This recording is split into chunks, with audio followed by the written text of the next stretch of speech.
After a festival run throughout 2025, the indie horror comedy Weekend at the End of the World finally releases digitally on Monday, April 20th, but is available for pre-order now. It stars Thomas Lennon and Troian Bellisario, as well as Clay Elliot and Cameron Fife. To mark the occasion, the creative team joined Tastemaker for an in-depth chat on how the project came together and the importance of pursuing your passion, especially when you feel down and out. Well, thank you guys for hanging out with me for a little bit today. I did enjoy the movie quite a bit. Gave me a few good chuckles. I can imagine what it's like kind of experiencing it in a theater. It did make me think, honestly, like with Nirvana, the band, the show, and even something like Project Hail Mary, there seems to be this kind of appetite for unique takes on the buddy comedy. And I don't know if this was something that was like crossing your mind as you were planning this, but why do you think it's so trendy? Why do you think this type of narrative is having a moment right now? I feel like the buddy comedy is essentially just like a story or an exploration surrounding the concept of friendship and the relationships that we create rather than are born into. And I Yeah. feel like that's evergreen. People are always going to be connected to that. And I think, at least for me, one of the things that I'm drawn to when I see these things is like explorations of the more imperfect ones of those, like Mm. Miles and Carl's characters are, I think Clay phrased it once as lifelong obligatory friends. Yeah. Um, and we all have them. I certainly have collected my share of weirdos the world over that they may lose their other people, but I still have a weird appetite for them.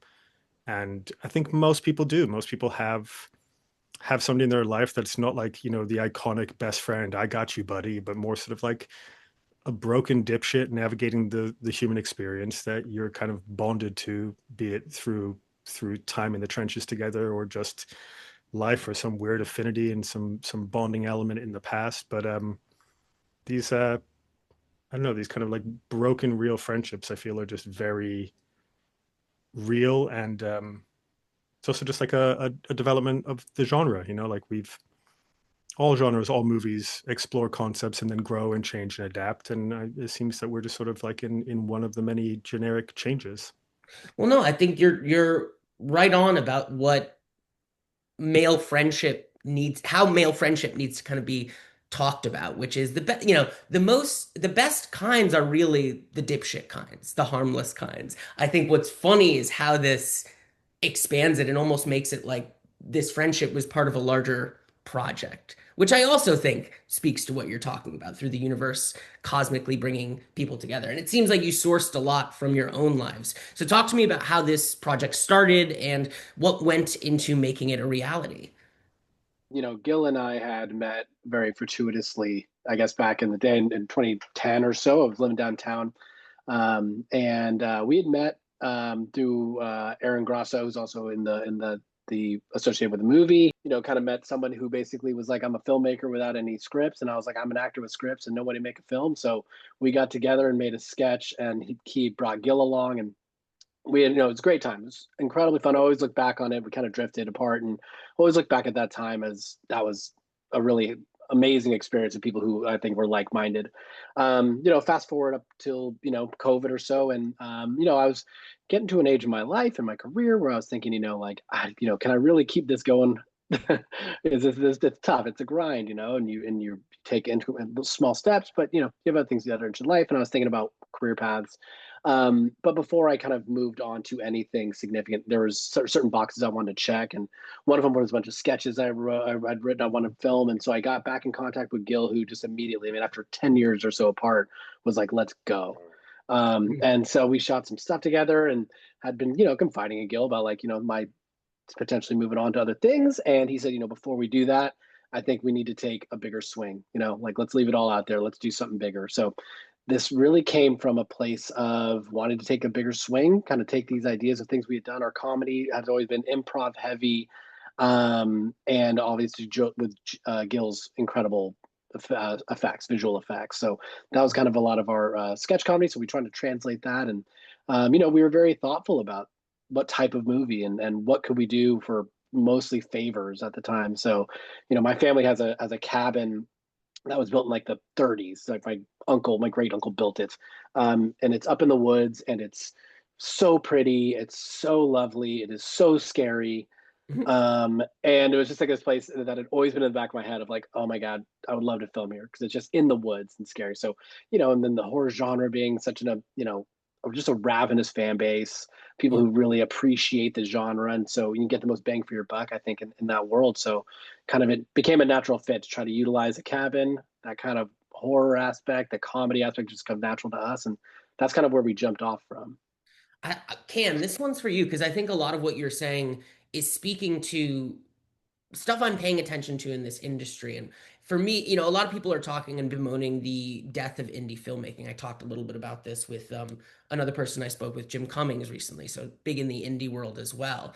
And yet I see people like yourselves, especially people who work in the genre space, still saying, I think there's more to tap. And I think it's worth throwing your hat in, even if it's for nothing, to just go and pursue it. Cam, for you as a producer also on this, how did you take this material and take what Clay gave you as far as the location and say, here's how we put this together? So Gil reached out to me. Gil and I had worked together years before, Yeah. and we were friends. And he was someone who, like, I would see him and Aaron and kind of their crew. I would see them at parties and stuff. And over the years, but we had kind of lost touch. He reached out to me and was like, "Hey, I see you've been producing a lot more. I have this project trying to get it off the ground. Would you be willing to meet for coffee and take a look?" And so we met for coffee, and I was like, "Yeah, I'd love to work with you. I'm very busy at the time. I had like 4 shoots going Yeah. on, including this huge comedy special that was like the biggest thing I've ever done in my life. These things are all coming up, and I was like, I don't know that I have time, honestly, but send me the script, and if I can get to it, I'll get to it. And then for whatever reason, the next day, I had like 5 minutes, and I was like, you know what, I got 5 minutes. I'll start reading the script. I read it in one sitting. I thought it was so just funny and charming, and I really enjoyed it. And also, because I had been spending so much time producing, I had kind of gone away from acting, Right. and it was in the back of my head where I was like, ah, God, I really want to do something. And I still do improv shows, and I You're audition around for. so many actors too. So it's like it's so easy to be like, I want to get back into it. I'm surrounded by, yeah, and I'm a big theater guy, and so I go Yeah. and see plays and improv stuff, and like, uh, it was in my head like I would love to find something, but I don't want to like audition and play the game. Like I just want to like be handed something. And so when I read the script, I was like, oh, there's 2 roles here that I could, both of them kind of work for me. I'm the right age, I'm the right type, and so I called Gil the next day and I said, hey, I read the script. I think it's great. I'm in regardless. I'll help. But if there's a world where have you cast these roles? And so that's when that was the first time I found out about Clay. Or no, he had told me about Clay in the coffee, whatever. But I was like, oh, okay, so Clay is one of the guys, and there were other people involved, but then schedules and whatever. And then we did this table read, and then it all came together, and I got the part. And then as far as on the producing side, I mean, I essentially approached it like any other project I produced, and it really was like 2 sides of my brain. So I Yeah. was a producer and then I was an actor. And so on the producing side, I did what I always do. I did a full breakdown of the script. I made a preliminary schedule. I made a preliminary budget. And at the time, there were a lot of different versions. We were talking to one investor that was maybe going to get us $1 million. Then there was a version that was like $0, where we're just literally shooting this for free, on weekends, spare time. And what we kind of settled on was something, kind of in between, which was this $300,000 version. Yeah. And yeah, and so I, basically because Gil works in production a lot and he directs and does a lot of posts, and then I produce a lot. Like we both have kind of tried and true teams that we've been working with, and there's a little bit of crossover. We had all kind of worked together. Some of the crews had worked together. So Gil was like, okay, camera team, G&E, art department, and post, that's all me. And I was like, okay, cool. Well, I'll bring in wardrobe, makeup, production, sound. And that was that, and then we all kind of came together. You just And kind of split the here's who I'll get, here's who I'll get. yeah, and then I would really like, I brought in Bo Johnson to be the line producer, who's Right. someone I work with on almost everything. And we worked together on the schedule and the budget and stuff. And then I would, at some point a couple weeks before we shot, I was like, okay, I'm no longer going to look at locations or budget things. I'm just going to rehearse with Clay and work on my lines. And so I was able to step away. But then when things needed to be addressed or when they needed my help or whatever, then of course I would go in, and that was kind of how it went throughout production. Like I really did my best to not worry about, and the guy and everybody did a great job. Bo Yeah. and Gil did a great job of insulating me from that. But there were times when there'd be an after, a meeting at the end of the day to talk about the next day, and I wanted to be in there to know, like, oh, we're bringing in a Steadicam guy. Oh, that wasn't Mm. talked about before. So what does Yeah. that mean for, and little things like that, which were good and which were fine.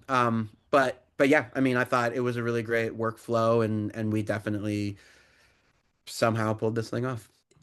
This is part of the indiness of it all, where it requires this huge amount of trust. So, what was your reaction, Gil, when Cameron said, this is a part I think I'd like to take on.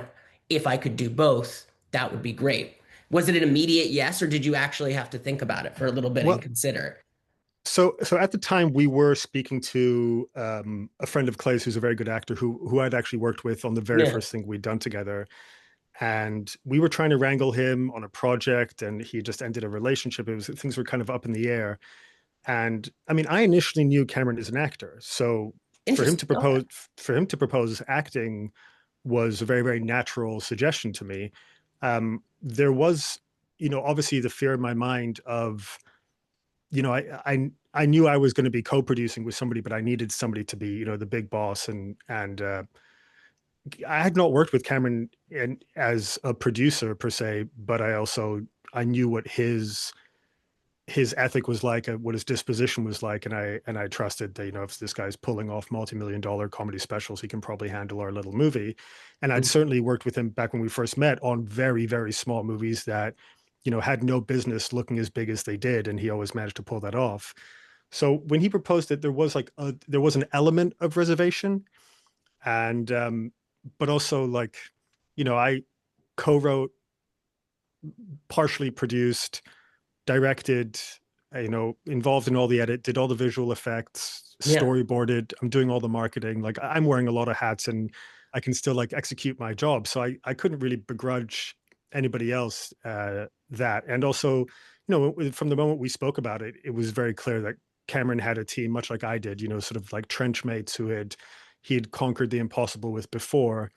And he had that quiet conviction about it, where I knew that he wasn't just saying that because he was hungry to act. He was saying it because his name was going to be on it at the end of the day, and he wasn't about to shoot himself in the foot.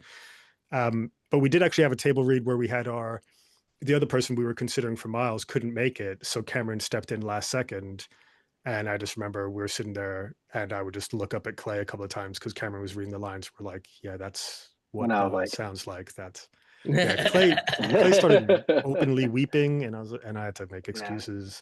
No, but it was very obvious that that Cameron, had understood the comedy, and also at this point, just from the limited producing we'd been doing, as we were sort of courting these different avenues of how big the budget was going to get. And he was still down to do this film if it was just us on weekends, squirreling away a couple of dollars on every gig, just trying to make this work. And he was still down to do that. So it just became very apparent very quickly that producing this was something he could do, and that he would do even harder because there was this hunger to perform again.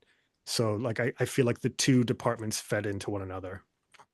And for your Cameron and Clay, like, there's obviously that moment at the table read where you register, but how was it for you actually building this dynamic? Did it truly come naturally just from the script, or did you try to spend a little more time with each other to really make it feel authentic? Because I will say it felt like you two had been friends for a long time and that we're doing this together. So it surprises me that you hadn't seen each other in yeah.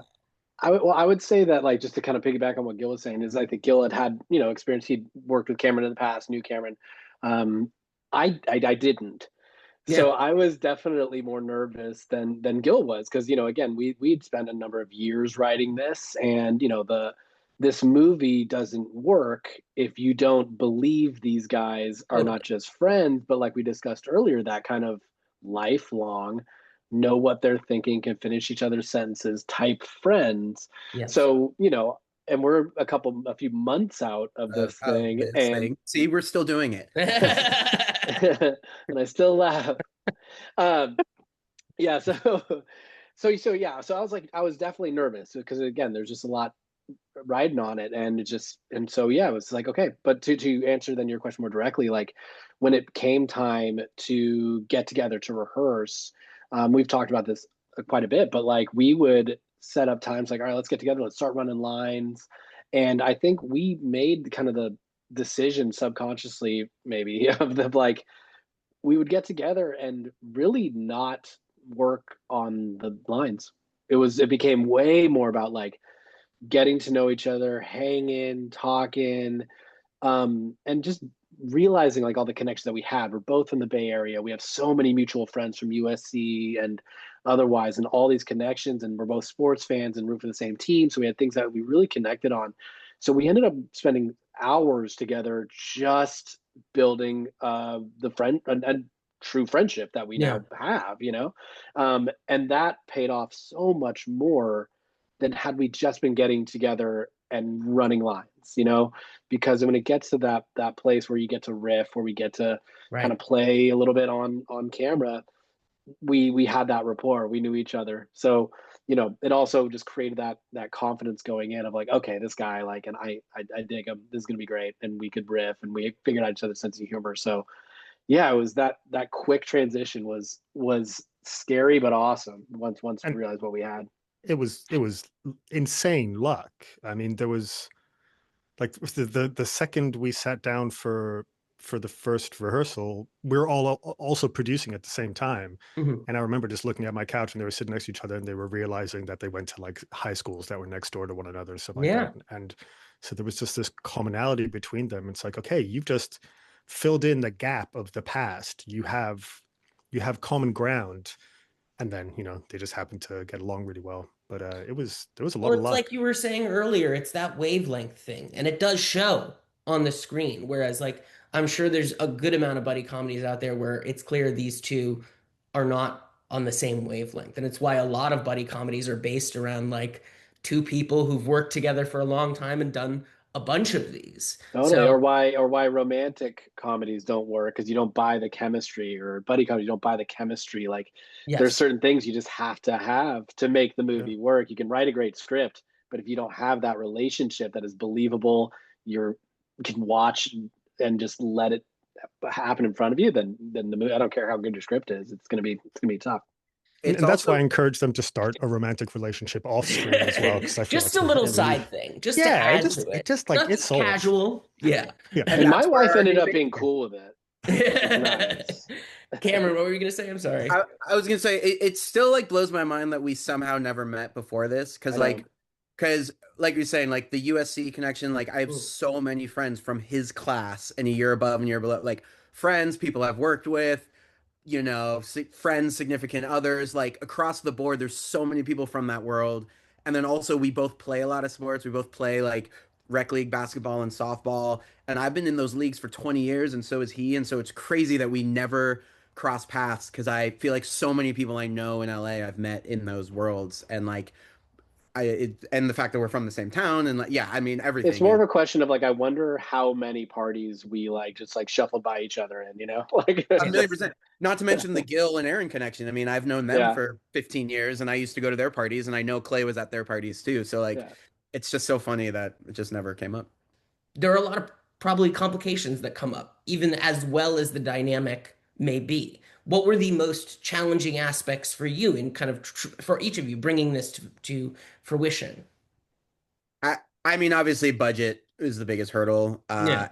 There were I seem to remember there were like locations that we liked that were just not possible, that were just too expensive. And then just like scheduling in general, trying to figure out the most efficient way to do things that just weren't possible. So we just had to come up with alts. How long did it take to shoot? We shot 12 principal days, and then we did one like green screen VFX day to pick up some transitional things and shoot all the quiddle stuff, our little monster. Gotcha. Okay. Well, still very tight. Oh yeah. And 12-hour days, and We never went into overtime, and we wrapped early 5 of those days. Wow. Well, that Yeah. speaks to you guys know how this process goes, probably. Yeah, and And I think prep. to your question as well, you know, I feel like the real hardest part truly for me was having the sort of the gumption, the audacity to say we are doing this. You know, Right. like for me, it was like Clay was getting married, my wife was pregnant, and I was just like, okay, this really is the last little chapter where we can be these, you know, like zero self-preservation dipshits who just can't help but make movies. This was really like the final hurrah in that regard. And I think it was June 2024, and we'd spent 2 years people dangling all sorts of different sized carrots in front of us, and I just said, like, we just have, let's just do this, let's shoot this in September. Yeah. And then Cameron came on board, and I mean, honestly, up to like a month or so before shooting, there was still hypothetical budgets being tossed about. There was one financier friend of Cameron's who was like dangling 6 figures in front of us. So that part was scary because you're trying to go full steam ahead, and there's nothing more compelling and contagious than passion and momentum. So that part was unnerving. But outside of that, like You're this saying the project month was unnerving. yeah, because you Wow. know it swells or contracts the scope Yeah. of your project, but in sort of like in the sense that mattered the most, like we were so prepared. Like I mean, to a degree, I'm always like a big pre-production guy, but I really like went really insane on this one, and because I knew that that's the only way we could pull this off. It couldn't be a movie that you watch being like, okay, that was good, even though obviously it was cheap as shit. It had to be a movie that you just watch and you're like, that was a fun movie, and you're not sitting there calculating the budget per se. Um, so yeah, it was really just like the once we sort of switched the light to green, just moving forward, even though it felt very uncertain at times. But honestly, beyond that, man, like it was such a dream movie, and we were so prepared. It was such a loving family vibe on the shoot, and the edit was quick because there was, you know, we barely did more than 2 takes on anything. There was, you know, it was a tight script. There was limited shoot days. The VFX it was always going to be handled by me, and I had sort of rough ideas on how to do it all. So like I think we wrapped at the beginning of October, and by February we had the pretty much finished movie. You know, so yeah, really it was just the money part on the front end that felt difficult. Well, trusting yourself too in that, saying we can do this for this, especially because it means we can do this now. We don't have Yeah. Yeah. I was going to say this, the kind of on that note, kind of the most difficult thing that I experienced, I think, during this for me, just on my side of it was, you know, so often you work on a project and it becomes your life, and then something happens, Yeah. you know, again, the rug gets pulled out from under you. It doesn't end up happening. And after years in this industry, it can make you, you know, jaded, cynical, defeatist, and all those things. And so you're almost waiting for it, right? You're almost waiting for, oh, that's why it's not going to happen this time. Yeah. And we had our moments, of course, where we had money, and then such happens. All of a sudden, that person's gone, the money's gone.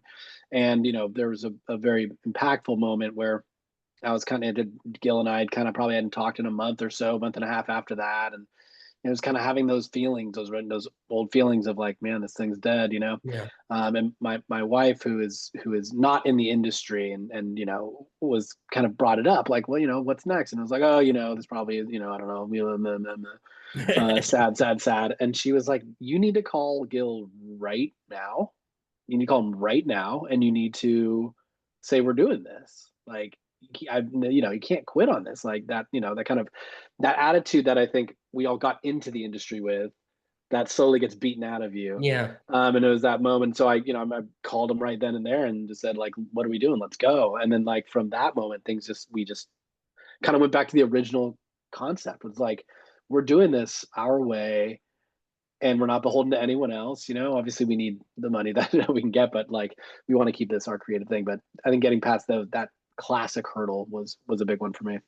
I, Another thing, one very specific thing that happened right before we shot was even though we knew like things with the exact amount of money we'd have and certain logistical things were still not quite in focus yet, we knew the one thing we could do was get the script and our performances to where they needed to be. So we're like, let's just rehearse and prepare and be ready so that whatever version of this ends up becoming, even a month out, we were still like, okay, what is our start date? What is, how much do we have? Whatever. And Gil, who does a lot of works on a lot of promos and directs and edits and does VFX for various things, he got a call where he had to direct a promo for a big new TV show that was coming out soon, which actually happened to star Troian, who was our lead actress, who we had just connected with, a couple weeks before that.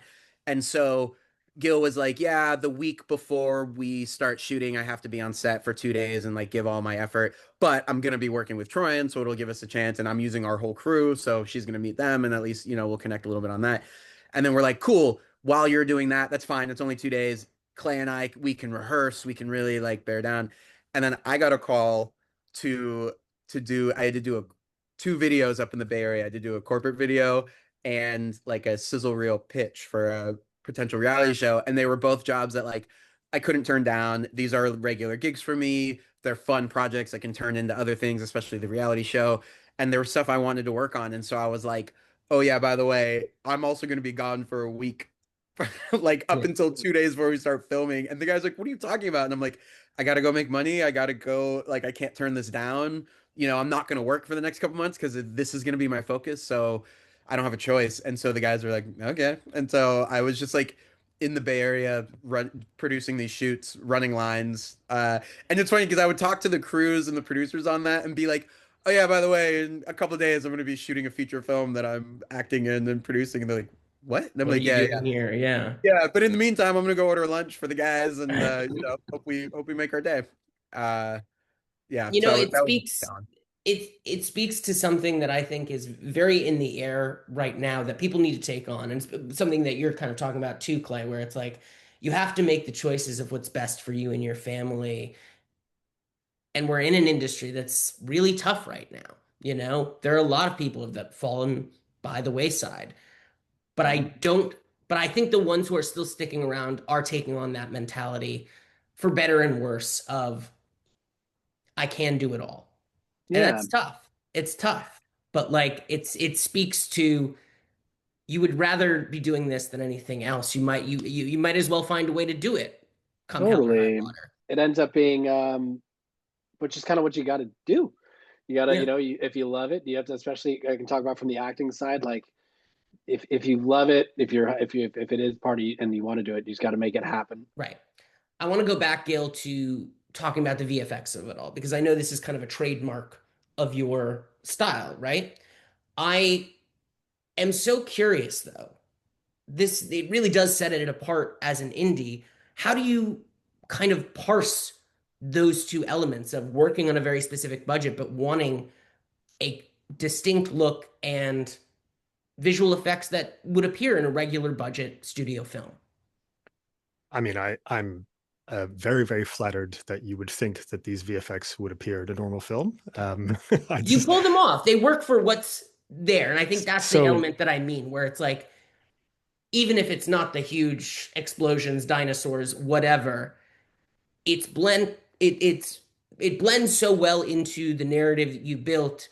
The visual effects don't stand out in a bad way. We'll put it that way. Right. And so that is, that as with every single facet of this movie, we wrote to our strengths. Like I know, if I was given 4 months to do a photorealistic shot of a meteor hitting a city, then sure. But I had to be with my editor and doing all the VFX in those 4 months. Mm-hmm. So I knew it was always going to be like that. I knew it was always just going to be me doing all the VFX. So it really became a game of like, what can we do to make this film feel larger than life, feel like a huge world story that we're just seeing a tiny window into it. And tonally, because we're in this sort of like somewhat suspended disbelief, the comedy comes in, swings in so hard with the horror, and there is just like this detachment from reality into like this absurdist comedy narrative, it kind of gave me license to make visual effects that didn't have to be holistically grounded in reality. I could afford to get a bit kitsch, to get a bit like silly and quirky, and like, the the effects could be in a similar tone to the comedy, sort of, somewhat divorced from reality while still being grounded enough to create mood, to create tension, or to create threat. Um, so for me, it's just like, I mean, look, I'm doing what I love. I love visual storytelling. I love writing as much as I love visual effects and directing and playing with cameras. So for me, it was very, very fun to go into these worlds with enough knowledge to be like, okay, I want the oddness to feel like another realm entirely, but we can't shoot everything on green screen. I can't build everything in 3D. So what can we do close to Los Angeles that can give me enough scope to manipulate to make it feel like another world? So like I love moving camera, but there's a lot of static setups in this film where movement was added afterwards because I needed that static setup to sort of feasibly pull off doing something. Like when they jump across the river and they're, moving their hands in these trails and stuff. Even that was, if we had more time, I would have loved to set up a green screen behind them so that I could cut them off from the trees, because I was like rotoing out hairs with dirt and blood against trees that have a similar kind of color palette to human skin. But it was all designed to make the film feel bigger without swelling the budget, and also to allow me to play and to give a visual style to the movie within a survivable timeline, a survivable workload. There was 300 and I want to say 366 shots that had an element of visual effects to them in this And you movie. knew that going in, though. Oh, fuck no. No, no, no. No. No, no, Yeah. no. I mean, I knew which shots would be affected. Like there was no surprise VFX shots, but Okay. I definitely didn't have the number in mind. I didn't know exactly how fast I would be cutting in different scenes. I didn't know, like sometimes, especially when you're working with great actors like these two and Thomas and Troian, sometimes you're just, the performance is so good you're not cutting away from it. The performance is so good that it doesn't derail the pace of anything. So suddenly what would have been 5 different shots is actually just one shot. So that's a little bit less work for me. And again, through a lot of planning. And that's not because I'm some sort of soothsayer who saw what was coming. It was really born out of fear and necessity. Mm. We went to the locations. I did like 3D scans of the locations with a photogrammetry app on my phone, and I would bring them into Blender and I would try stuff out, and I would shoot tests on my phone and take them in and try to doctor the footage to be like, okay, does this look surreal enough? What can I do here and there? And then, honestly, there was a fair amount of discovery that happened after the fact. Once I get it into my computer, and I was like, well, I initially intended to do this, but I just realized, like, with some upgrade to After Effects, I could roto them out much more reliably. So suddenly I can affect the background without affecting them. And so there was some organic discovery, but a very long way to answer your question and say, like, it is all part of the same language to me. It is all part of the mood. And I hope I described to the guys effectively, like, what would be happening in the scene to help Yeah. them, because there are certain things I knew. Like, I knew what the portal was going to be like. I knew there was going to be lights blasting through the window, and we'd use wind when we had to, but I was always describing to them what would be roughly happening. And always knowing that I was kind of protected, because the film is, while grounded with emotional stakes, it is fundamentally very silly. It's a very fun, silly thing. So I didn't have to worry about pulling off the most photorealistic things imaginable. I've spoken to a lot of different like producers, people at studios, especially about this genre of horror comedy, because the balance is always, for a lot of people, kind of difficult to get right. It always does depend. Do I have comic actors? Do I have a horror director or a comic director? What are we? How can we make the most of our own tools to get the most out of these genres and find the right balance for whatever this was. So I'm curious at what stage you were like, I think we've got the right balance. Was it not until the edit? Did it happen on set? Did it happen in the script writing of like, I think we found, you know, the right amount of frights, the right amount of laughs? I mean, so we shot draft 16 of the script. Mhm. And for Clay and I, it was focused right out the gate. We had very simple intentions. We wanted to create something that had enough generic conventions that people could sort of attach to something, and then consistently subvert their expectations. But key within that, and like the true middle of the Venn diagram between Clay and I's, styles and tastes, is heart. Like I really feel like for both horror and for comedy, the scares don't scare and the laughs aren't funny unless you really, really care. So there was definitely, I mean, I'm pretty sure like draft 7 was a straight up horror pass. Like we went through the script, we're like, okay, how can we get scarier here? And like I remember we came up with the Quiddles. I had shot a test scene with the actor Jesse who played the Quiddles, and we'd had fake latex skin on him, and we were rubbing it off, and it had to be pulled off. And I remember we were thinking about how to make the ominous scarier, and it dawned on me. I was like, okay, well, that's something I just did, and it cost nothing, and I reckon we could have him peel off a sheet of his own skin, and that would be like an actual terrifying moment. And then it ended up Cameron brought Carly Herbert, who actually did that effect, and she just obviously way outdid my pedestrian little efforts of suggestions. But yeah, there was passes for comedy, there was passes for horror, but it was very, very much in the script phase. And you guys, you can agree or disagree with me, but I think it right before we shot, there was a serious consideration to like, the funny's got to be really funny, the horror's got to be real moments of horror. It all has to be grounded with heart. And I think if there's enough heart there as an anchor, then the two genres play off each other really well. So like when you're laughing and having a really good time and something horrific happens, what would be, let's say, like a 6 out of 10 fear wise transforms to like an 8 or 9 out of 10 because you were in such a safe, happy space. And then suddenly you're sort of, the pendulum just swings to the other extremity, and vice versa. When you're in a horrifying moment, when they see Mima and the reaction is immediately deflated by Miles and Karl's lines, like the two genres play off each other fantastically well. And as long as everything is grounded with enough emotional sort of anchors that you actually give a shit about what's happening. Yeah. Do you guys want to add to that?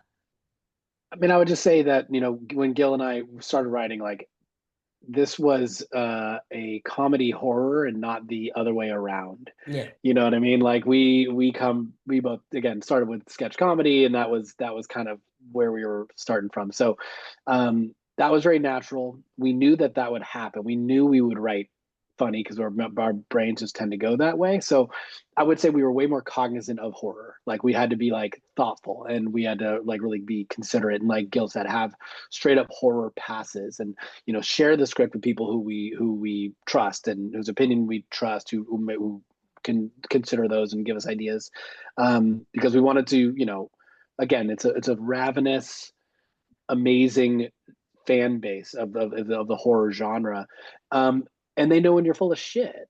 Yeah. And then so if you want to be respectful of that space, you want to pay homage to it and dive in, and it was fun. I mean, I think being able to write that, again, it was my first time writing anything horror related, but it was so fun to enter that world and to play with that. And like Gil said, playing the laughs off the fear was awesome. It's a fun back and forth, and you start to get in a rhythm where once you write that joke, bang, something's got to come now, or vice versa. So it was a fun process. But that being said, this is not like Paranormal Activity. This is not. No. It's still comedy horror. Yeah. I have a lot of friends and family who are like, oh, I'm sorry, I can't do horror. Like I have to skip this one. And I'm like, guys, you're fine. Yeah. It's wild. I've shown it to friends who start watching. They're like, sorry, it was just too scary for me. I was like, really? I'm so flattered. That's crazy. Yeah. I didn't think we pulled that off. Yeah. No, I think the mood of the house really does so much work. And of course, Thomas's character, both hilarious and scare as well as Troian's. Like I think you get so much out of that side being the scary side, and then your side being the reactionary side. You Miles and Karl. Um, and I appreciate, especially, I don't want to ruin anything about the ending, but you go there with the ending, whether it's he needs this in order to move on to this next stage of your life. Maybe it says saying something about dropping the dipshit friends on occasion, but like I I think you do find that sweet spot. And also, but you say comedy, but I also see a lot of cinematic reference. And so much of what I'm interested in doing with this show, Tastemaker, is showing how taste is developed, not just from one movie, but from one to the next to another and so forth. So I'm curious, what are some movies that would set audiences' palate for Weekend at the End of the World? Look, I mean, I'm one of those people who's desperate to be original and just consistently fails. And even though, like, I'm like, yes, this is our own thing, and I'm like, fuck, that's actually quite similar to that. But I'd say tonally, for me, the closest I felt akin to would be something like Shaun of the Dead, where you really are exploring kind of like a very long, problematic friendship in the face of something terrifying. And another one. I mean, there's Tucker and Dale versus Evil is being brought up and referenced a lot. And the other one is Cabin in the Woods, Sure. which I recently rewatched. And, Cabin in the Woods is an extreme version of playing with generic convention and playing with expectations and subverting them. And one thing I think it does, having just rewatched it, one thing I think it does fantastically is like build you into this one moment, and then it doesn't just pull the rug out, it swaps the room out entirely, and suddenly you're in a workplace comedy. And you've just had this extreme swelling build of panic and dread and fear, and then you're just like, oh fuck, the Christmas party or whatever it is that's coming up. And so those three films have, and those are the three that reviewers and audiences have brought up the most, and it feels fair to me. What about you guys? Also, I think Evil Dead. I think we can't get away from Evil Dead too, just because that's the original Cabin in the Woods, couple of friends, and so even if it wasn't on purpose, I think we ended up in that realm a lot. I think too. Yeah, I wouldn't add any new ones. And Gil, the three that Gil mentioned are the three that I think we were considerate of throughout the process of like what are those kind of horror comedies, or what is the vibe that we like, and those three for sure were inspiration. This wasn't a movie, but I know for me when I was watching it, especially once we transitioned into the, what do we call that other world? The allness. Yeah. Like Over the Garden Wall, I thought about a lot. If you've ever, it's an animated thing, so it's different. I mean, it's older brother, younger brother. It's for little kids, but it is about death and other worlds and figuring out your place amongst that. So I thought that was a good one that I thought about. Yeah, so the other one we also got a lot was like a really like modern or scary Bill and Ted's. Yeah, for sure. For sure. I was gonna say I like to say it's Hereditary meets Bill and Ted's. That was kind of my There's so much charm to your characters in that respect, where it's like a lot of buddy comedies, or at least the last time we had like a really like a dearth of buddy comedies, like the height of buddy comedies, the Seth Rogen, Paul Rudd, Jason Segel era, Apatow era of buddy comedies.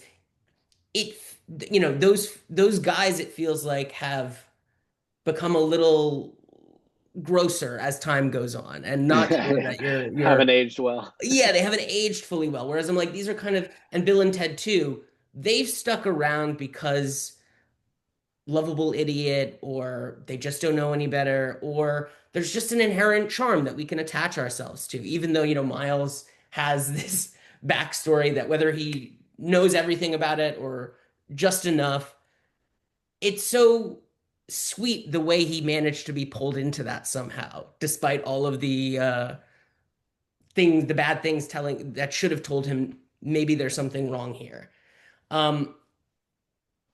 Wrapping this up, you're going to be self-distributing this film, correct? Yeah, and that was one of the ideas right at the gate. So I don't know if that's the end of the question, or if you No, no, wanted no. to It was expand on that for like that a was bit the more. first part. The second part would be just sharing what that looks like and why you chose to go this route. So, I mean, realistically, I feel like for indie films these days, um, it's maybe the only plausible way for you to actually get your money back. Right. And you know, my previous film I sold to a small distributor. Cameron has sold many films to many distributors, and you know, it was hard not to attribute to malice what is actually just like, you know, bandwidth and capacity. Like, there's no small distributor who could possibly care about your movie as much as you can. Mm-hmm. And while things have gotten, you know, more difficult and less lucrative in many regards, one thing that's really sort of available to filmmakers these days is access and technology. So I do so much work in marketing, making assets and stuff. You know, like again, for that, like the promo I directed before we even started the film was for a company that I edit trailers for and all sorts of social assets. So I learned that, especially on my first film, when I stepped in and kind of became the de facto marketer when I wasn't sort of satisfied with how they were pushing the movie. I learned that this stuff is accessible, and I also learned that it was all by design going into that. I was like, if we can make a project for cheap that doesn't feel cheap, that has, you know, enough commercial sensibilities, and we market it ourselves right out the gate, especially when it's a brand new title, I we can set ourselves up to make all our investors their money back and then some, and to land with enough impact that people become aware of the movie, because that's truly one of the biggest battles. It's almost secondary to the quality of your movie is making enough noise to sort of rise above the rest and land on people's radars, you know, as we are as littered with options of platforms and subscriptions and titles. You know, there's just movies coming out of everywhere because the technology is being proliferated. So the intention for me was always like, you know, and this isn't to paint distributors as villains. It's really just a system that can't handle the amount of movies and cannot be lucrative for everybody. So I just accepted on the front end, like, we're going to market this at least domestically ourselves, because the effort we're going to put into marketing, there's just no distributor who has the bandwidth to compete with that much of an effort. Yeah. And you know, we're coming out in, while recording this, I think we're about 3 weeks away, and I feel very quietly confident. You know, we're doing all the media buying and planning. We've made all the assets. We've been targeting our audiences. We're doing shows with generous, wonderful people like you are giving us your time to sort of shed light on the movie. And you know, we made this movie for not very much money. We really don't have to get that many sales or rentals to make our investors whole. And that's really like the beautiful part of it is like, look, all of us were doing this because some weird chemistry in our brain means we just can't stop wanting Yeah. to do this. But I'm not okay with people footing the bill for my, you know, incessant mental instability. I mean, like, if you want to finance my dreams, then you better get some back, you know, and, you know, get your money back and then some. And look, it's sustainable if you're willing to work. It's really just, it boils down to that. I'm also just in a very fortunate position where, like, I love doing this stuff. I love making the 6 seconds, the 15 seconds, the 30s, the 10, the motion graphics. Like, I'm playing with pixels from a story that I love, and I'm using it to coax people in the world. And it's not even like a bait and switch. Like, I'm very, very proud of this movie, and none of us are pretending that it's, you know, this is an Oscar bait. We don't think it's going to change the world. It's a piece of, it's a little bit thought provoking, but really it's a wild, fun time. Yeah. And it's done in a way that will surprise and entertain you. And that when you rent it for a reasonable price, because we're not trying to charge you $25 because it's a brand new movie. When you rent it, if you want to buy it for $10 or rent it for $7, you won't want your money back. You'll be happy. That'll be money well spent. You'll be stoked on the experience, and hopefully you want to watch it again with friends. 100%. Also, like, I feel like at this point, you know, it's always fluctuating and there's so many question marks in the industry, but like, there's kind of only two versions of indie film distribution these days. It's either you get into Sundance and you sell for $20 million and A24 or Neon, or, you Yeah. know, And you were always like, going to sell. It was always a for like stalled kind of thing almost, or for plan. Yeah, yeah. It's either that version or it's the tiny, indie distributor. It comes out on VOD and you hope for the best. And what has happened is, like Gil was saying, there's just no way a distributor can put in that time. And the thing that we really figured out is that what a lot of the smaller distributors and sales agents are doing, because this is just how it works, is they are acquiring your film and they're putting it on an aggregator, which is a company that puts it on multiple platforms, and then they collect revenue. Now, they're not, if you want to market it, if you want to advertise, you want to get the word out, you have to do all that work yourself. Yes. So you're doing that regardless. I was But by going to say, going, anything coming out of Sundance that does that sale, so many of them, especially if they're first time filmmakers, they have to go through this process of, no one's going to advocate harder for this movie than me. Yep. yeah, and so by feeding into the system of these smaller distributors, they're doing the exact same thing. The only difference is when revenue comes in, they get a big marketing fee and they get a big percentage of it. So you only see a fraction of what the movie's actually making. And like for years, uh like other producer friends and people I made films with, whatever, we would talk about like, oh, I think there's a way to do this where we can actually stand a chance to make money for our investors, and we're not just giving the movie away to another distributor that's just taking it along with 100 other movies and throwing it against the wall and hoping for the best. And it's, you mentioned Jim Cummings earlier, but Jim was kind of the first one to publicly be like, guys, do not give away your movie. I figured out how to do it. Here is a roadmap. Yes. Read my articles, listen to my podcast. I'm telling you how you can sustain. And Jim is still preaching it. Yes. Even with all his success, he's still doing it because he knows that's his best chance of making his money. So that's what we did. And we, through mostly Gil, figured, did this research and went, wait, we can go directly to these aggregators, get the movie up. We can do all the marketing. And then when the money comes in, we're not giving it all away to these companies. And look, if you're a $10 million movie, sure, it makes sense to go with a company and let them do it, but we're not. We're tiny, and so we're holding on to the power, and we feel good about our approach and our plan. And it was from being, from having distributors acquire films that I worked on and that never saw a penny. I always joke about I have points in like probably 15 movies and I've never seen a dime. Things I wrote, things I produced, things I directed. Well, I've never even seen a beyond dime. that, look at what's happening with Roque right now. So many people, we're going to put our film with a distributor. Oh, this distributor is spending in ways that we have no idea about because they care about, like you said, awards or buzz of a certain kind. And then they've spent it all on one movie and screwed all of these other movies out of it. Or yeah, or they have a business model. They have to make a certain amount per month. And Yeah. when they have, 50 little indie movies that are tiny and don't have huge movie stars and don't have anything really huge, and you really have to figure out how to separate yourself, uh, then what happens is they go, okay, say they acquire our movie, they throw it on, they slap it on these aggregators. Okay, it makes, maybe it makes 25 grand, and they go, okay, great. Well, that's our marketing fee. We're going to take that. And that's all we needed to make because we had 10 other movies make that. So we've hit our business model. We're good for the month. So now we're going to forget about it and never once look at it or Yeah, care about well, marketing. while also playing a numbers game, being like, all we need is one of these to take off. One of Yeah, these takes off. The other ones make that money back. One of them takes off, and we're good.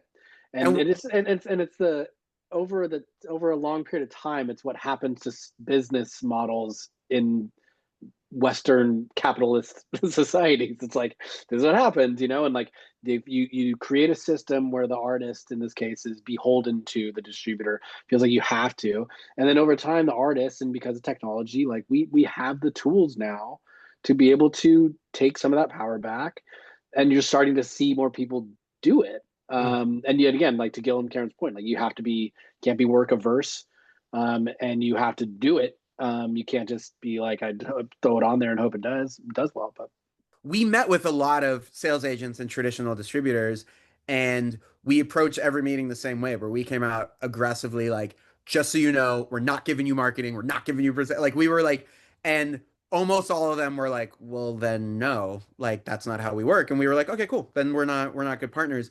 And I think out of all of them, there was one sales agent where we said, they were like, okay, we like where you guys are coming from. We understand. We want to set you up to succeed. So let's start a dialogue.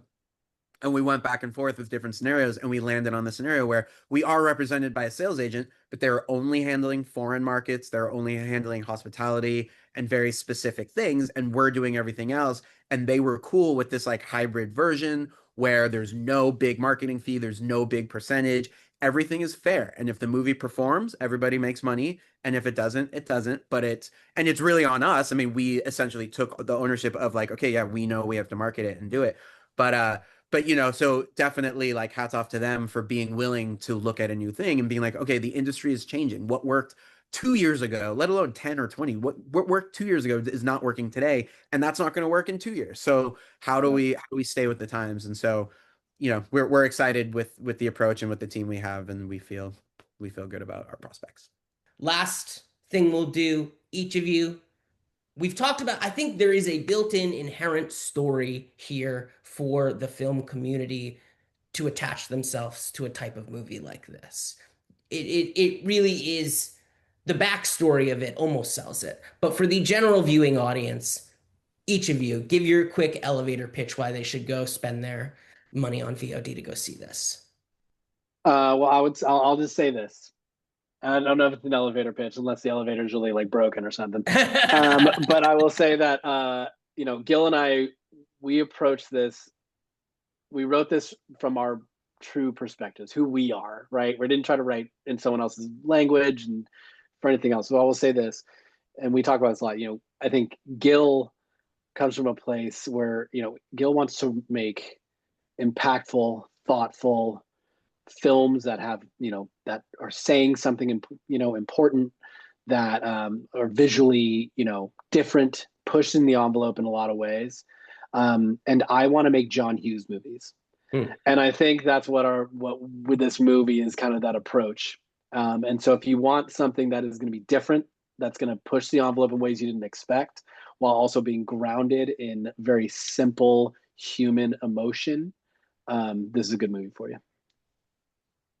I mean, yeah, I would, slight deviation from what Clay said in that regard, but like I think too often filmmakers resent their audience in a way, or like resent having to entertain their audience because we live in a world with finite attention spans and whatnot, and I don't subscribe to that.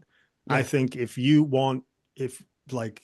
I'm honored when anybody's willing to spend a minute of their lives watching anything I've made, and I'm happy to earn every minute I can get from you. So if you want to be aggressively entertained and surprised, and you want funny, and you want wild and weird and different, you will enjoy this movie, and you won't have to pay much for it because the money's going straight to the team, or everybody who made this movie owns a piece of this movie. There's no middleman. There's no like, we're not financing another person's BMW. Like, this is just art made by artists and focused on entertaining you for a reasonable price. For me, I watch a lot of stuff. I think a lot of people in the industry, I try and watch everything so I know what's out there and what's being made, new and old. And I have learned as I become an old man that it's, even though it's some of the best stuff, and obviously there's so many great things, I don't enjoy stressful or overly sad programming, movies or TV. And so much of it is that, and it's good, it's enjoyable, but like a lot of the Oscar movies this year, people are like, "Oh, did you see this or that?" I'm like, "No, because I don't want to sob for 3 hours, or I don't want to be, on the edge of my seat for 3 hours with these different TV shows and stuff." And this movie is not that. This movie is fun and light, and you can laugh. And depending on your tolerance level, sure, there might be some scary moments, but for the most part, it's an enjoyable thing where you're not going to be clenched fist sweating the whole time because what's going to happen. It's a nice rest. It's enjoyable.